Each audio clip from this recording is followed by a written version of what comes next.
I would say that the equation for calculating the amount of money that you need to be just baseline satisfied, in my opinion, is probably, the actual number that you need to obtain the resources to keep you safe and content, right? Plus the amount of money that you need to buffer your potential anxiety around not having enough money. So, like the sense of security. Plus, I think there has to be a component or an amount of money to allow you to be personally content with the amount of status that your income would signal. Mm, interesting. Okay. Right. So there's three components. Number one is basically what you hit on, right? Is just how much you need to be safe to cover all of your basic needs and resources, aka the lower parts of Maslow's hierarchy. Plus, call it a little bit of contentment that comes from a few leisure activities that are, you know, necessary and actually required for probably most people's mental Hmm. health and sanity. So that's probably the first component that I agree with.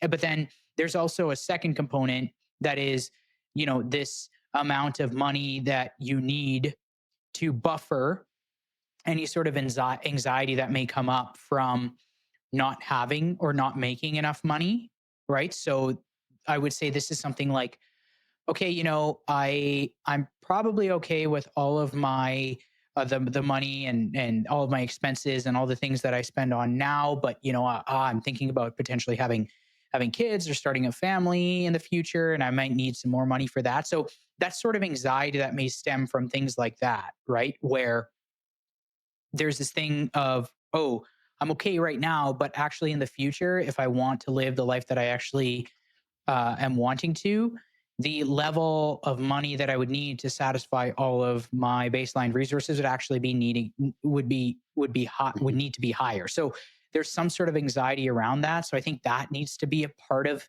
this equation as well. And then I think naturally, because we are evolutionarily programmed to play these status games in, call it, our tribe, I think there needs to be an amount of money that needs to almost just allow you to be pretty satisfied with the signaling that may come from that. Even other people may or may not know, but just, Hmm. for example, like, if the average business school graduate from a Canadian university earns whatever $60,000, you may not need $60,000 to live, right, and cover all of your resources for being safe and content. However, you might still need to get to that 60 because that Hmm. signals some sort of almost just like status points to say, okay, now you are on average, or maybe you might need even something higher than that to signal to yourself that, okay, you're content because the status that you can obtain from earning this amount of money is actually higher than average, and therefore you are okay and you're progressing with that, right? So I feel like the idea of satisfaction, contentment, and if it's defined as contentment and fulfillment, I think you need to have components above and beyond just safety, Hmm. Hmm. This is amazing. right? This is a very financial advisor answer view because I realized I hadn't really considered much the psychology aspect of things, Mm, and that is so key. That is so key. I think first of all, the anxiety was a really good point, and I think also this status thing because I feel like a lot of us would say we don't care about that stuff, but like a lot of us do. Like I think yeah. it really is, like you said, it's built in. Um, that's a really good point. And so I guess when you mentioned the anxiety and the future planning, basically like thinking like in the future I need a certain amount, and so that's going to affect how much you need today. That also includes then things like retirement savings and things like that as well, right? So Yeah. there's also an aspect of how much are you. It's not just how much you're bringing in, but also how much you're putting away for a rainy day. And that's part of the buffer you're discussing, which I think is also a really good point. That's great. Yeah. And I mean, you made a good point earlier that it will differ from person to person, right? Because we naturally have different levels of anxiety, around certain things. We have different upbringings or internal scripts around money. So the I think that number in terms of how much money you need to be making to be satisfied, to factor in A, safety, B, contentment for things that you want to do, C, a potential anxiety about the future, and then D, the necessary requirement of status you need to gain. I think all of those need to be a component of it, and all of those will have different numbers depending on what level, kind of what am I trying to say? What natural state or temperament you may have, Mhm, mhm. right? These are all really good points. Yeah. I think it's fluid between people and also within people. Like I feel like depending on your psychology right now, your philosophy right now versus, in 5, 6 years, I think it's going to be very different. Like I think Hmm. at some point, I feel like you've probably come down a little bit, right? Like I feel like the number for you has decreased in the last few years, I believe, right? Like the top level at least. And that's just one of those things where as you grow, as you age, as you change relationships with yourself and with other people, like it is one of those things that changes. And so it's this weird multi-dimensional number. It's not just like, this is the number. It's actually really complicated and depends on so many things. So yeah, we're not going to be answering the question today, but we'll be talking about Oh yeah, no, it. absolutely. I mean, that's like most of our podcast. We don't Yeah. really. I feel like we just discuss questions rather than hone in on exact answers. But Yeah. that's what I like, right? Um, bringing that back, that point.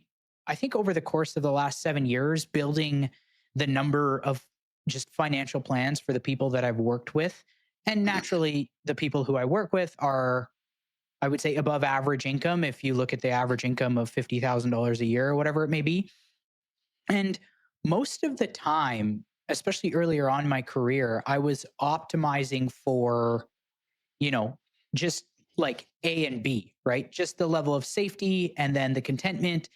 And then, and then I think as the years have progressed, I've added in this, that the third component of the anxiety that may have. Like, here's a perfect example. There's pretty much every single client that I work with, Mhm. they're, every single annual review that I run with them, one of the things that I do as a good financial advisor is I ask them, do they have any more money to throw into their accounts or investments, right? Are they sitting on any cash? And most of the time they're like, yes. However, I just like having 10 grand in my checking account every like whatever. I just like Mhm. seeing that. I don't like going below that. And then so over time of like, okay, that is, and this, keep in mind, this is, even with a fully funded emergency fund, they've got all their insurances in place and everything like that. But it's like their baseline is not zero. Their baseline is that 10 grand. And I would say that 10 grand represents, that buffer of anxiety that may have. And some people Mhm. have it 20 or 30 grand or whatever it Yeah. may be. And I Yeah. think even intrinsically me too, right? I would say naturally I'm way more conservative with my finances than the average of what I've seen, right? But and I think that's just naturally because of my scripts and temperaments of my upbringing and things like that, where I've just naturally skewed towards needing needing larger buffers to manage that sort of anxiety. Where do you land on that? Do you tend to be more, the type of person who needs larger buffers to manage anxiety, or are you pretty easygoing with like letting it run and seeing the zero in your checking account and stuff? I would say I'm getting more and more conservative as I age. I think a Yeah. younger me was fairly gung ho.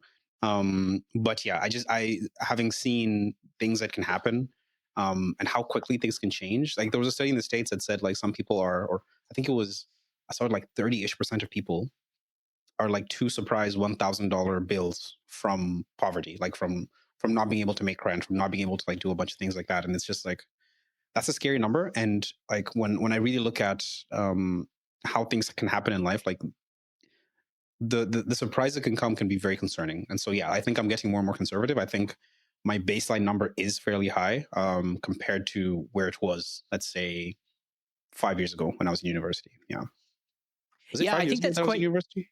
yeah, something like that. Something like It's been seven, that. yeah, since for That me. number's getting too big. That number's getting way too big.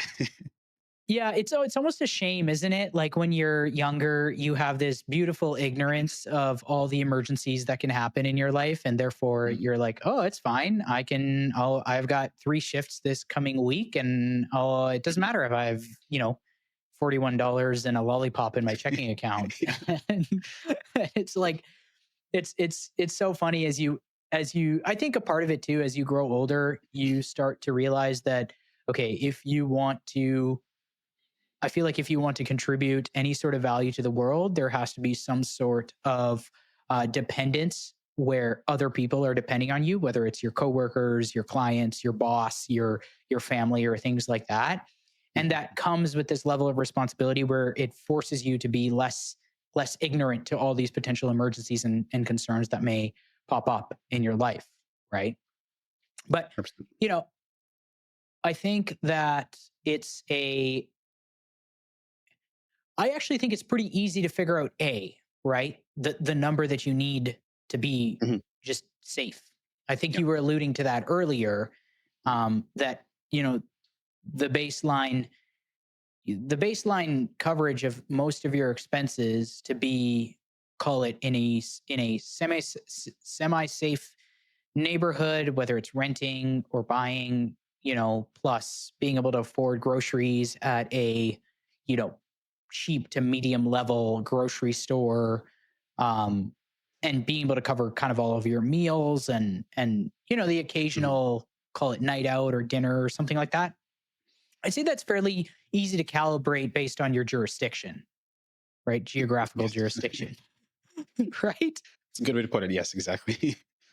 But I think the other aspects, being, the anxiety buffer combined with the necessary status signal that you need for yourself to say that, okay, you are progressing in this world, to avoid any sort of depression. Um, i think those are different from person to person, Mhm. Mhm. Yeah. right? So if we were to look at that being a quasi formula for being satisfied, where does the how does the challenge change when we look at what is the income needed to be happy? So now this is getting to the top bound. Yeah, this is, I would say, looking at the upper end of how much is enough. This is interesting. So there's so much research about this because this is the question, right? Like I feel like the reason we're talking about this today, the reason why this is so talked about is because there's no goal. Like, because I mean, technically, there's no upper limit on earnings. Like naturally, there kind of is, but I mean, you can make obscene amounts of money. Um, and I think we see it all the time where even the richest of rich people just aren't happy, right? So there's definitely that point where it stops, like the marginal utility kind of goes to zero. And it's interesting. I was reading this study the other day, in preparation for this episode. Oh, I'm sorry, I wasn't reading the study. I was on YouTube, and the guy on Yes, of YouTube course. had read the study. Abel reads studies day in and day out in Yeah. preparation for these complex philosophical episodes. Yes. Yes, yes, yes. But no, like they linked the study. I did click on it and I scrolled through a little bit, but it wasn't like for my own leisure. And so they mentioned how I think there was a study once upon a time that showed that above, I don't know how much, it was somewhere around the 100,000, above making $100,000 a year, individually, or I think it was like 140, in a As household, a like you and household. your spouse. Yeah, I think essentially what the study was saying was that above that point, like any extra dollars give approximately zero additional happiness. Like if you survey people on the whole income spectrum from like around 50K to like 140K plus, there's a point at which where like the graph is almost horizontal. It's not exactly horizontal, but it's almost horizontal. So it's like you can work your ass off to like double your salary from 140 to 280, but the happiness from 70 to 140 is massive. But then the happiness from 140 to 280 is like much, much, much smaller. So it's like basically it's a curve that kind of like cools off a little bit. However, there was another study that was done, and this was the first study was by Daniel Kahneman, and then there was a different study that showed some differing information. And so Daniel Kahneman and I keep saying like I know the guy, but like it's doctor, I'm pretty sure. Yeah. And so him and the author of the other study, they kind of came together and they did a joint study to like really dig in. And what they found was that, and this is going to sound obvious a little bit, but I think it's still interesting, is that the level of happiness a person starts at um, really, really impacts how much happier they can get afterwards, right? So, like, let's say you're in the 50th percentile of happiness, and today you make $50,000. And then there's another person who's at like the 75th, and there's another person who's at 90th, right? So 50th, 75th, 90th. And then if you if those people's happiness increase, sorry, if those people's income increases, their happiness all kind of increases, starting at about 50,000 and going upwards. But then there's a point where the less happy person stops being happy with more money, even though it's the same amount. So, like, if you were less happy to begin with than a person who's earning the same as you, because happiness is also a spectrum, right? Yeah. And so, if there are three people, Mr. Happy, Mr. Okay, and Mr. Sad, and all of their incomes increase like together in step, basically by $10,000, $10,000, $10,000. I think it was around $80,000, $90,000, where like the happiness for Mr. Sad kind of like tapers off. Like more money doesn't increase it anymore. Whereas for the happiest guy, the person who started happy with lower income, their happiness just keeps going up. Like more money keeps making them happier. And Oh. so there's a relationship with like your current base rate. So I think just like your base psychology impacts your relationship with money and how much money can make you happier. It's like money is almost like it's an accelerant, perhaps not a cause of happiness. And so if you already have a propensity to be happy, if you're happy like right now today, then more money is more likely to make you happier. And so maybe what we need to focus on more than how much money we're making is how Mm. can we be happy to begin with, right? Like I think that's also part of the conversation. But yeah, the relationship, it's definitely non-linear. Like it's really complicated and it's actually quite interesting.